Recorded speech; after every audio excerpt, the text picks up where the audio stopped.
هایی که تو روزنامه ها داشتین و غیر و اینا، تلویزیون اون موقع، رادیو اون موقع، با اینکه تلویزیون اون موقع اینقدر رایج نبود مثل امروز که تو هر خونه تلویزیون باشه. سیاه‌سفید بود اول. سیاه‌سفید هم بود درسته، ولی اینقدر رایج نبود که همه خونه ها داشته همه باشن. نداشتن. ولی هم رادیو ایران خب همه داشتن رادیو و رادیو گوش می‌کردن. فیلم های زیادی هم بازی کردید و این فیلم ها هم بودن که عارف و محبوبتر و مشهورتر کردن. شما خودتون 6 فیلم بازی کردید. بله. میتونم بگم فیلم های متعددی، تعدادشون من حقیقت نتونستم در بیارم بیرون. خوندین روی این فیلم ها؟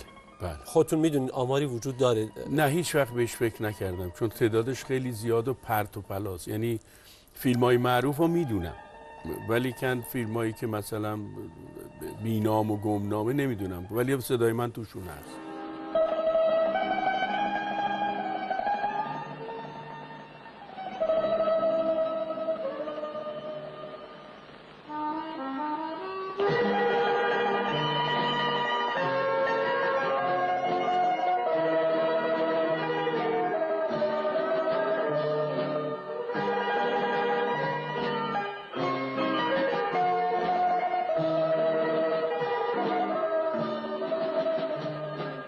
دیشب خواب تو را دیدم، چه رویای پرشوری، انگار که توی خواب دیدم تو سالها از من دوری. تو را توی باغی دیدم که سر تا سر خزان بود، هزارون چشم پر ز اشک به طاق آسمون بود.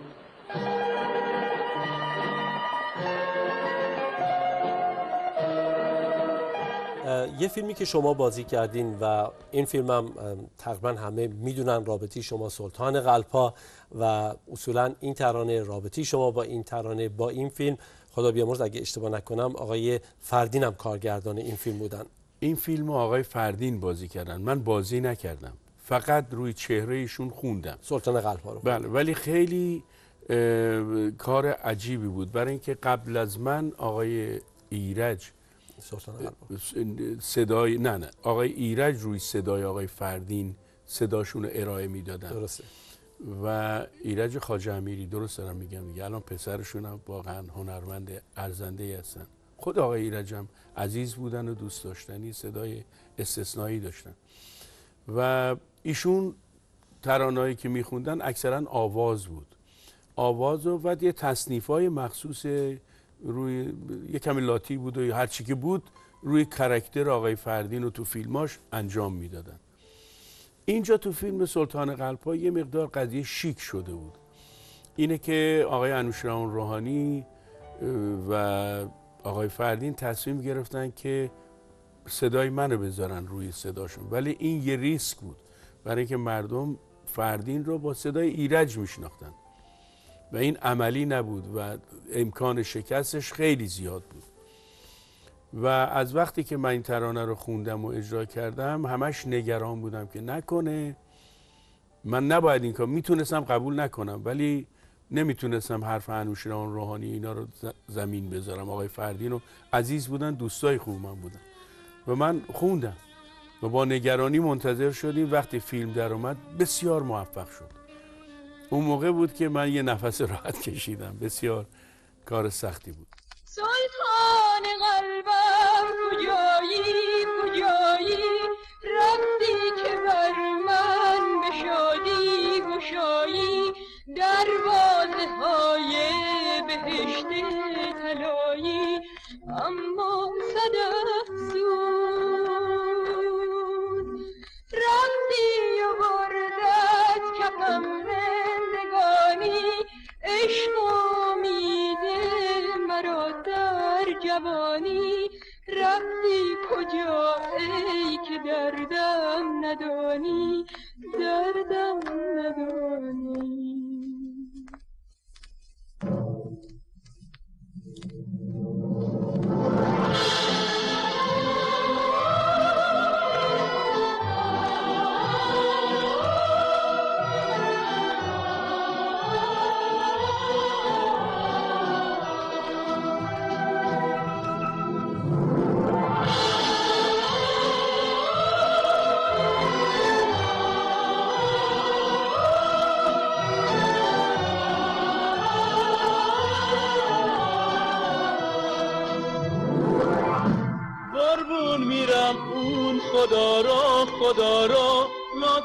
به هم میرسونه دلا رو، حل میکنه رحم او مشکلا رو.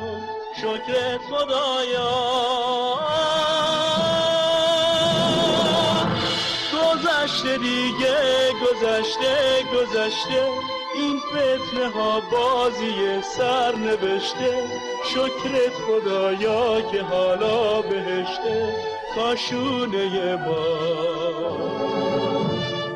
گذشته ها گذشت، بیا که بگیم شکر خدا که به هم رسون دل ما را. شکر خدایا اگه یه روز این آسمون با من و تو شد نامهربون، نمونده امروز از غم نشون. شکر خدایا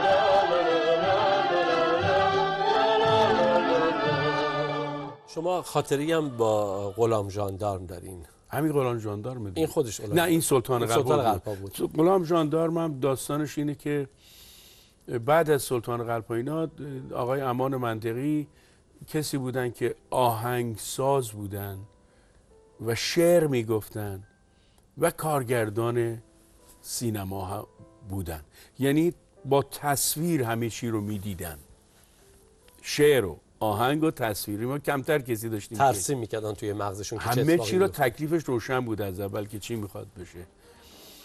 و این فیلم غلام ژاندارم که ساختن دنبال یه خواننده میگشتن که کمی محکم بخونه. دنیا بقا نداره، چشمش حیا نداره، هیچکس وفا نداره. داش غلام، داش غلام، داش غلامه دلی میخواد از آهن، هر کی میخواد مثل من این قرض زبون بیاره. داش غلام، داش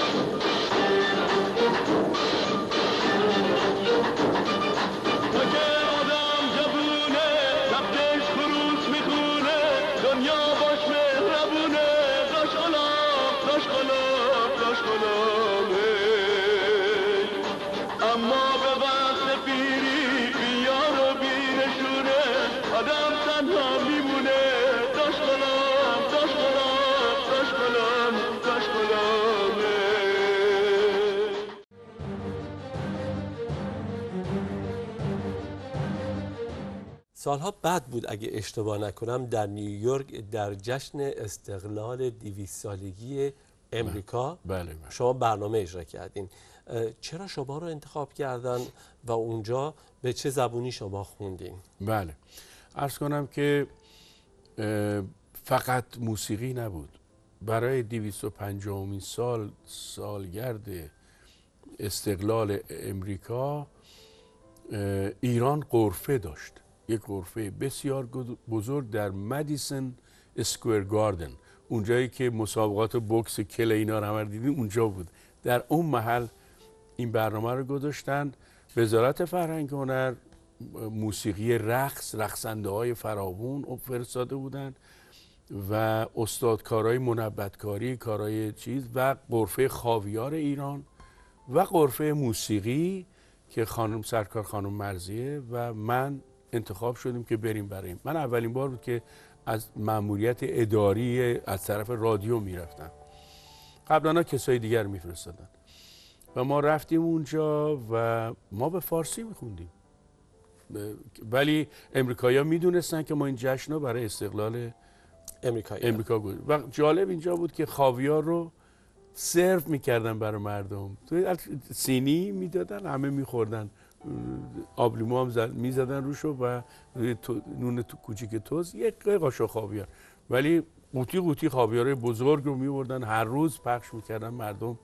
اصلا یک کلاس دیگه داشت. خانم مرزی هم میخوندن و من واقعا لذت میبردم. اینقدر ایشون هیچ وقت یادم نمیره. من تو هتل که بودیم ساعت مثلا من شب دیر میخوابیدم، ساعت 8 صبح خانم مرزی یه دفعه در ما میکرد میاد تو اتاق، پاشو عارف چقدر میخوابی؟ بلند شد. سحرخیز و بسیار ورزشکار، سالم بود. ما دیگه از اونجا با خانم مرزی ارادت هم بهشون 100 چندان شد و با هم برنامه‌مون رو انجام دادیم. بسیار هم موفق بود و این داستان 250 سالگرد استقلال امریکا بود.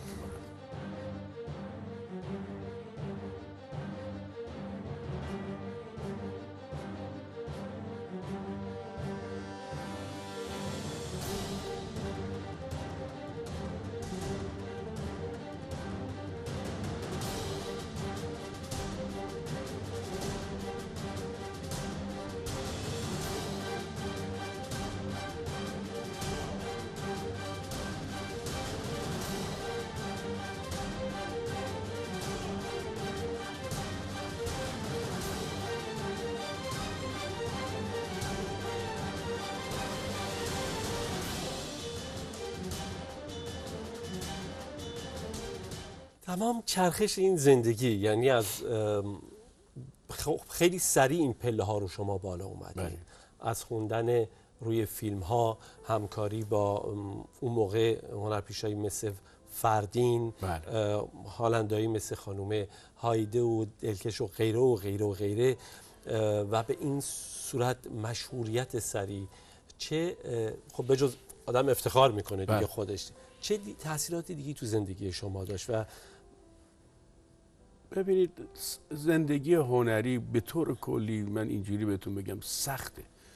شما نمیتونی هم خانوادت رو داشته باشی، هم بتونی زندگی هنری تو انجام بدی. شما وایستدی یه دفعه یه خانم میاد بغلت میکنه، ماچت میکنه، میره. حالا بیا جواب زنتو بده. خیلی سخته.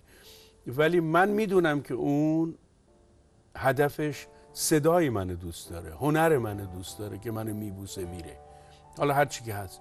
ولی زن من اینو قبول نمیتونه بکنه و نتیجتا همیشه مشکلات همیشه بود. من به سبک آدم آذربایجانی زندگیمو 2 دستی میچسبیدم که حفظ کنم، ولی نمیشد. متاسفانه مشکلات زیادی پیش میومد.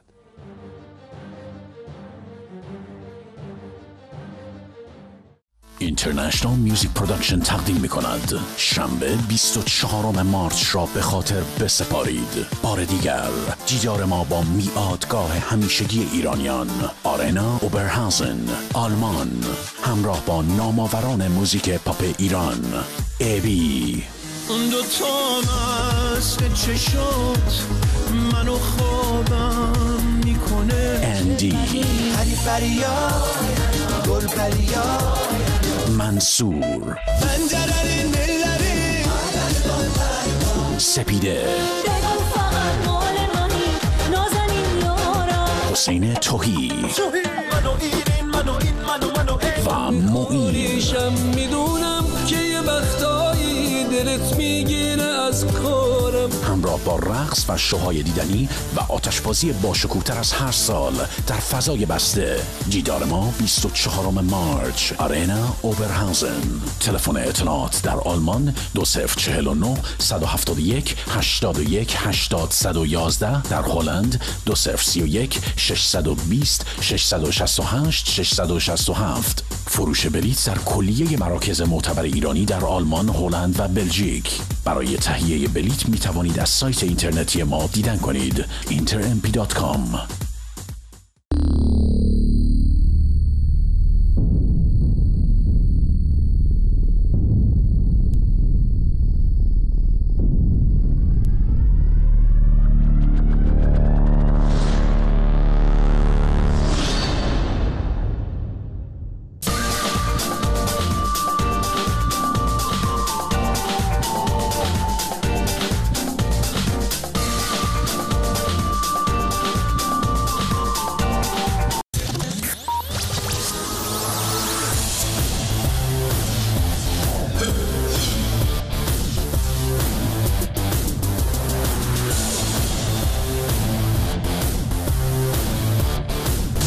Bear. Enjoy the ride. برای حفظ ظرافت و لطافت زنانه استفاده از تیغ زمخت و خراش دهنده را فراموش کنید. کرم موبر وید با عصاره گل یاس را امتحان کنید و تأثیر آن را پس از 3 دقیقه ببینید. غنی شده با ترکیبات مرطوب کننده و حالا با مرطوب کنندگی 2 برابر بیشتر که لطافت پاها کاملا قابل لمس است. وید، زیبایی را حس کنید.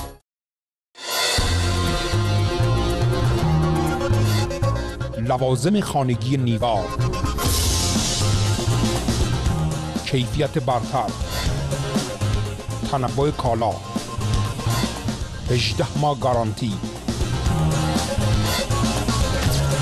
10 سال خدمات پس از فروش در سراسر ایران.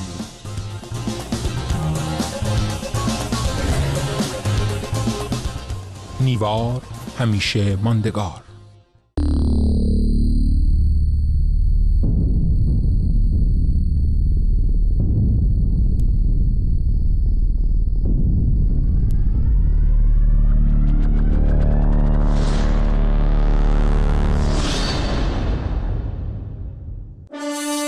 سهند تراول تقدیم می کند نوروز 1391 شهر زیبای باکو، کنسرت با شکوه نوروزی اول فروردین با شادمهر عقیلی. سبب منم که میشنم اما حرفی نمیزنم.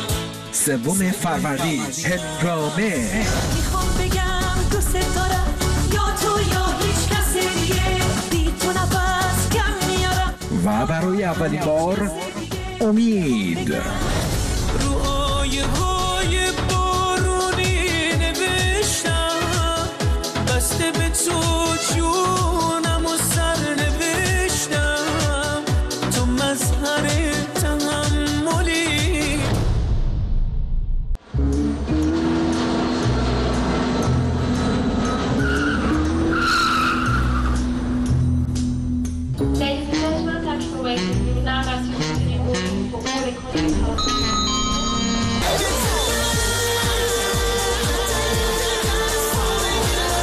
منم یکی از اونا میخوام. جان؟ میگم یه دونه از این 6 تا بوشا من میخوام. 20 تا بوش نه! فیسبوک! عید امسال با سنگ ششم، کارگردان امیر محمد طاهریان، به زودی از شبکه جهانی پرشیا وان.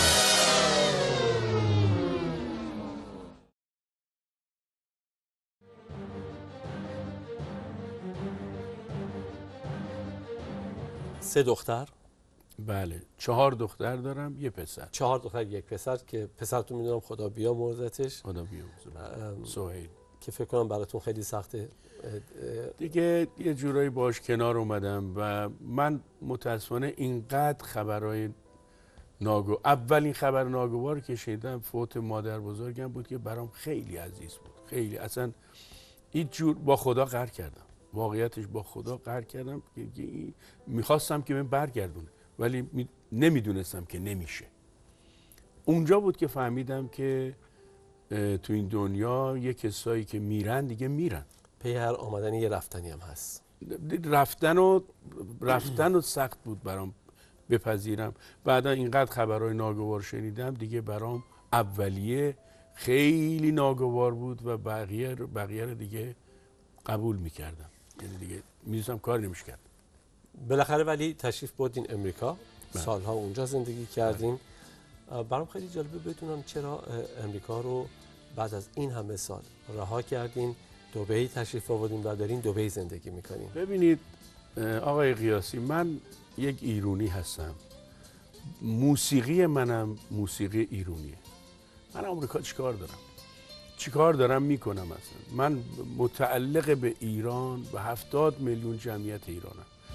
ای خدا ای خدا از توی آسمونا گوش بده به درد من که میخوام حرف بزنم واسه یک روز روزم شده سکوتم رو بشکنم. ای خدا خودت بگو واسه چی ساختی منو توی این زندون غم؟ چرا انداختی منو؟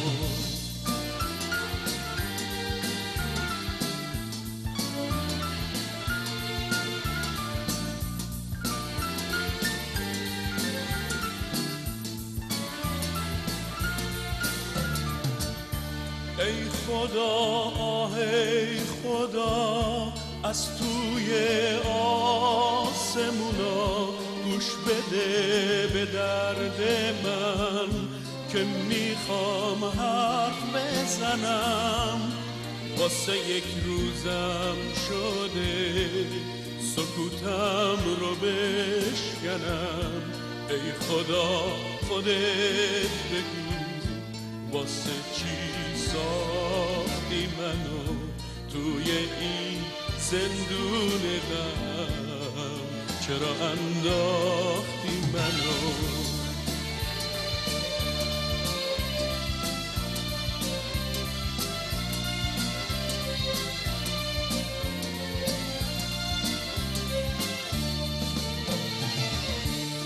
چرا هر جا که میرم در بروم با نمیشه؟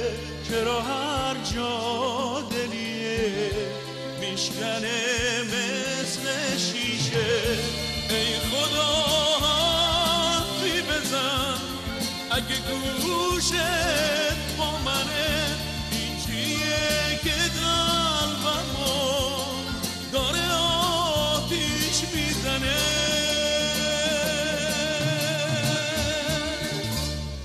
9 سالی که 8 سال خورده است که من تو دبی هستم، اینقدر اینا منو بوسیدن و بغل کردن و مرد و زن احترام بهم گذاشتن دیگه یه مقدار چی میدن اعتماد به نفسم رو به دست آوردم اصلا.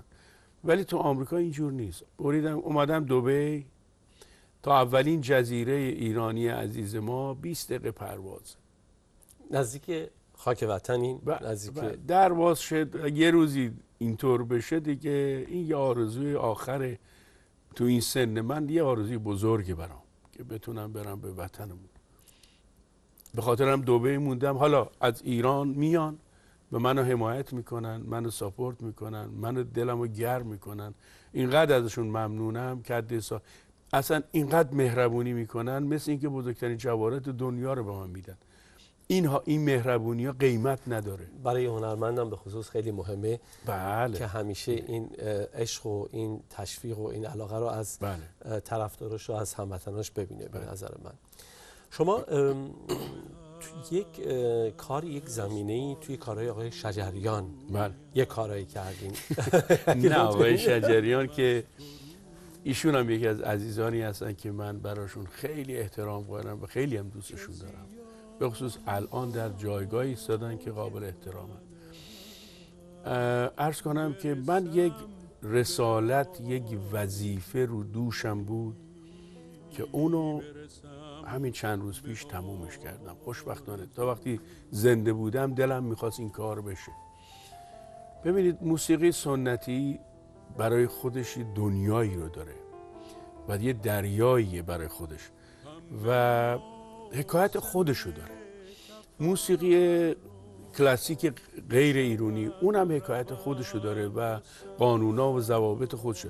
اینا هیچ وقت نمیشه به هم نزدیکشون کرد و نمیشه تلفیقشون کرد، که من سعی کردم تا اونجایی که میشه به هم نزدیک بشیم. ترانه هایی بودن که مال 100-150 سال پیش ایران یا 80 سال 100 سال هر چی که هست، آقای درویش خان، نمیدونم شعرهای زیبایی مال شاعرای اون زمان، شعرهای ترانه‌های عاشقانه بسیار لطیف و دلپذیر، حکایت از فضای اون زمان میکنه که چه جوری اصلا عشق چی بوده اونجوری، چه جوری رابطه ها برگزار میشده. من 4 تا ترانه است که قدیمیه، اینها رو حذف رو پرده هاشو آقای ایرج گل سرخی، همون نازنینی که عرض کردم، انجام دادن. با منم با پیانو زدن و منم خوندم. ضبط شد ولی هیچیشو من ندارم. ولی من دلم میخواست که این فصل این کار انجام بشه و این موسیقی‌ها میدونم که خیلی ها دوستش خواهند داشت، برای اینکه شعرها جایگاه خودش داره، ملودی جای خودش داره و یک اصالتی تو کاره که ایرونیه، یعنی موسیقی سنتی ایرونی با حذف رو پرده و با حذف مالش‌ها با اون جنس صدایی که داره ارائه شده و یه جوری که حالا خارجی هم میتونن بفهمن موسیقی ما چیه، اونا هم میفهمن، ایرونی هم دوستش دارن و لطیف، بسیار لطیف و آروم. مثلا فرض کنید که آقای شجریان این ترانه رو اجرا کردن به این صورت، مثلا حالا من یه مقداری سعی میکنم مثل ایشون بخونم که بتونم مال خودم نشون بدم چه جوری شده. بهار دلکش رسید و دل به جا نباشد، این رو به پرده است آخر هم مالشا.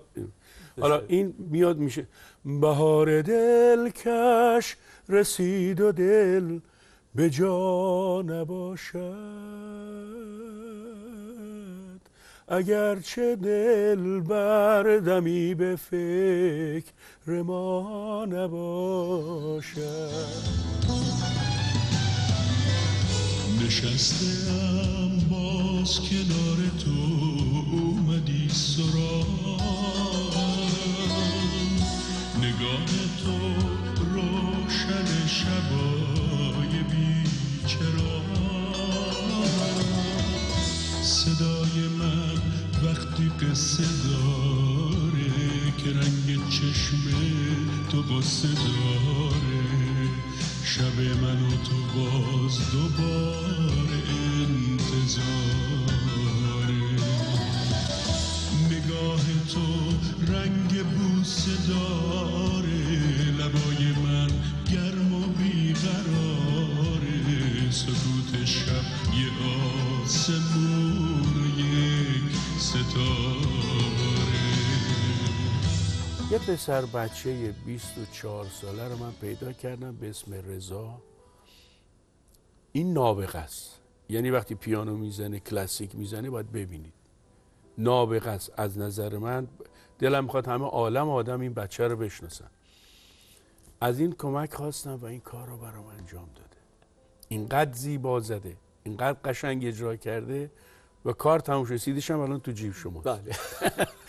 اینا حتما تو فواصل برنامه قسمت‌های از این رو پخش کنید. با خانم شراق داشتلو آقای هوشنگ توزی مسابقه داشتم، بعد میگفتن که غذای دل یک بازیگر اجراست و دوست داره هر شب روی صحنه باشه و فکر میکنم غذای دل یک خواننده، یک هنرمندم هر شب خوندن و هر شب روی صحنه بودنه. خب ببینید اینو بذار من کاملش کنم براتون. عمر هنرمند دو تاست، یکی عمر طبیعی مثل هر انسانی تموم میشه، یکی هم عمر هنرش. شما خودتون فکر میکنین اگر در وطن بودین و میموندین اون زمان، آیا بیشتر به طرف فیلم چون داشتین میرفتین اون اواخر، یا اینکه بیشتر خوانندگی؟ کارم خوندن بود. سینما رو به خاطر طرفداران زیادی که من داشتم، دختر و پسر جوان بودن، فیلم ها تمام موزیکال بود، یعنی من 7 تا 8 تا آهنگ توی فیلم میخوندم. اینا خودش باعث میشد که مردم بیان ببینن، ولی من ادعای هنرپیشگی و یعنی اصلا نرفتم طرفش. رول هم رو بازی کردم، راضی هم بودن، انجام شد، ولی من هنرپیشه سینما نیستم. آه ای خدا دلم گرفته دیره، ای غم از جان غمگینم بگذر، زندانی غم در جهانم کردی، عمری تو بی نام و نشانم کردی، خورشیدم پنهان شد چشمم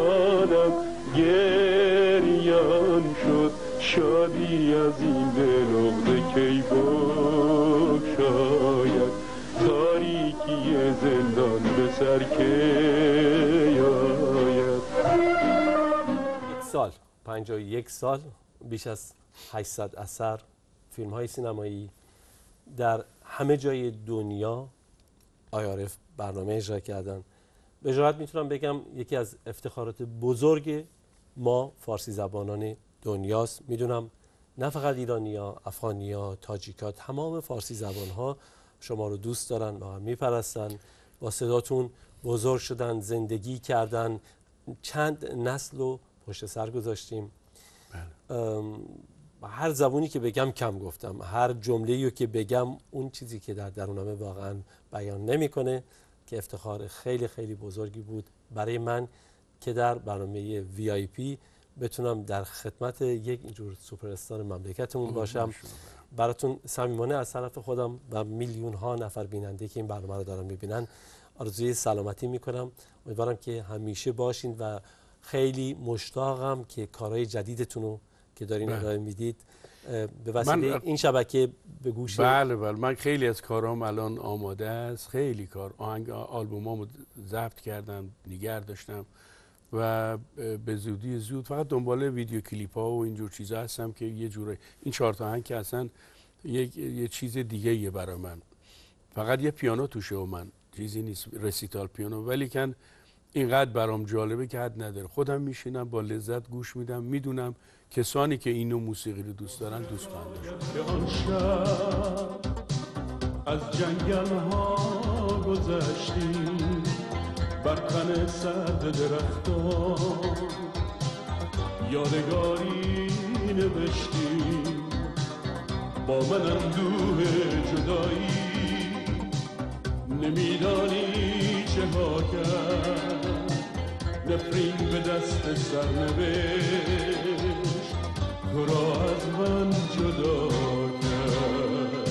بی تو بر روی لبانم بوس پژمرده گشته، بی تو از این زندگانی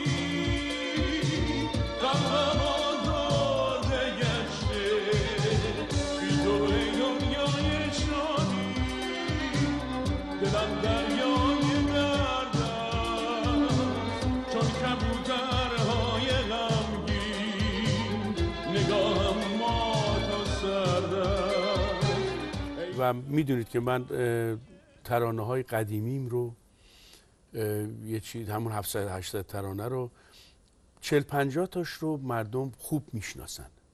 اینا ترانه‌ای است که گرفته تو ذهنشون هست. من اینا رو 5 تا CD آماده کردم، ولی همه این ترانه هایی که روی صفحه های لاکی اون زمان با سوزن و گرامافون و تق تق و خش خش و صداهای اضافی داشت که الان تو کارهای دیجیتال دیگه این چیزا نیست، و یه اشعه است و لیزر و این چیزا شیک قشنگه، ولی اون موقع اینطور نبود.